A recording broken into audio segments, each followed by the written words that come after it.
Aujourd'hui, nous allons parler des faux amis orthographiques. Alors, tout le monde connaît les faux amis en anglais. Il s'agit de mots qui viennent à l'origine du français, mais dont le sens a évolué différemment entre les deux langues. C'est à tel point que parfois, les deux mots n'ont plus du tout la même signification. Les faux amis orthographiques, eux, sont un peu différents, dans le sens où ils signifient toujours la même chose, mais ils s'écrivent avec une orthographe différente. Alors ça peut être parfois une lettre ou deux d'écart, mais en tout cas, ce n'est pas la même orthographe entre le français et l'anglais. Voyons le premier de ces mots.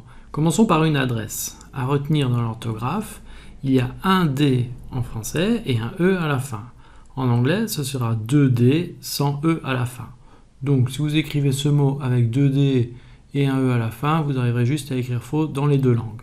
En français, c'est donc un seul D et un E à la fin.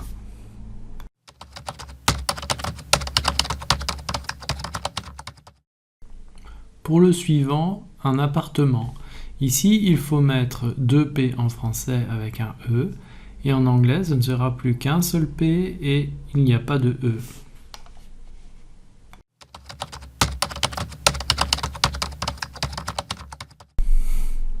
Le P et le B se ressemblent beaucoup.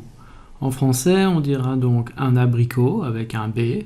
Par contre, en anglais, ce sera un P. Et ici, c'est vraiment une question de phonétique, puisqu'on entend bien le P en anglais, et on entend même le T final.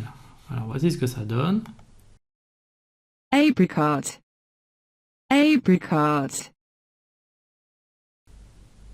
Voilà, on entend bien le P et le T à la fin. Donc en français, par contre, ce sera un abricot.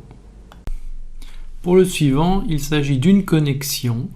Alors en français, ici, la difficulté, c'est que ça prend un X, alors qu'en anglais, ce sera CT.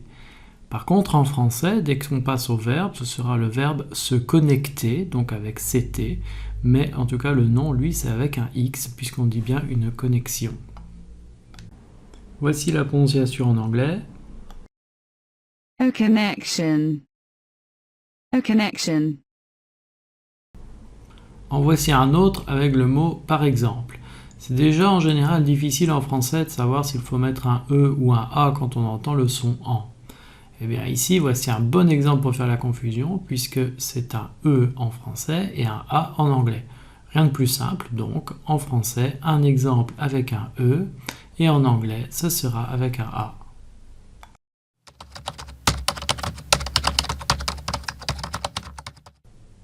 Maintenant, une enveloppe. Alors une enveloppe, ça prend 2 P en français. Par contre, en anglais, il n'y a plus qu'un seul P. Alors la prononciation est amusante en anglais, alors je la mets, la voici. An envelope. An envelope. Voilà, merci, j'aurais pas dit mieux.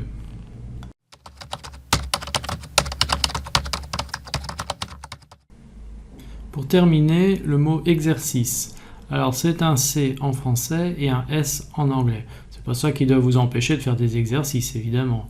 Le son S est toujours délicat en français. Ici, voici un bon exemple à nouveau de divergence entre les deux langues, où l'une a choisi de mettre le son S avec un S et l'autre avec un C.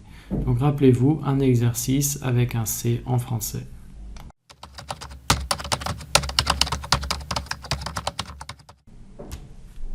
C'est tout pour cette vidéo. Alors on va dire les trucs habituels. Vous pouvez me retrouver sur le Facebook et l'Instagram du Conjugueur. En ce moment, je poste régulièrement des images avec des conjugaisons sur l'Instagram. N'hésitez donc pas à me suivre et à vous abonner à cette chaîne pour ne manquer aucune vidéo. Allez, à la prochaine!